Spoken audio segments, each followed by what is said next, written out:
АТФ тақырыбына арналған тест. Сұрақ. Жасушадағы әмбебап энергия көзі. АТФ.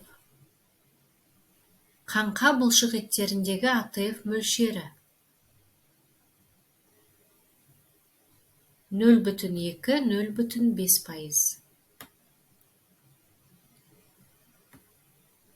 Макроэргиялық байланыстар терминін алғаш енгізген ғалым.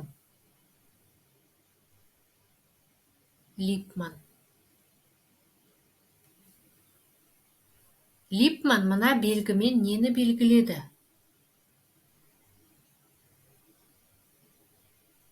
Жауап: макроэргиялық байланыстар. АТФ химиялық байланыстар бойынша нелерге жатады? Жауап: нуклеотидтерге. АТФ-тің энергия шығымы қанша? Жауап: 30,6 килоджоуль. АТФ синтезі жүзеге асады. Цитоплазмада және митохондрияда.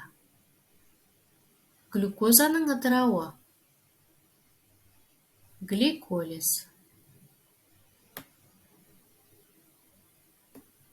Глюкозаның аэробты ыдырауы реакцияларында қанша энергия босап шығады?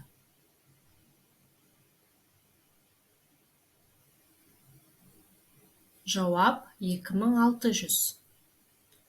Глюкоза толық тотыққанда қанша энергия бөлінеді? Жауап: 2921 килоджоуль. Глюкозаның бір молекуласы тотыққанда түзіледі.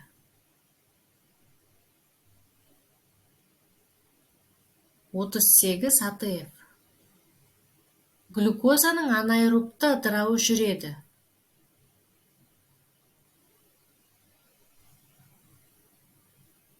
Цитоплазмада. Глюкозаның аэробты ыдырауы жүреді. Митохондрияда. Митохондрияның ішкі мембранасындағы глюкозаның ыдырауы. Аэробты.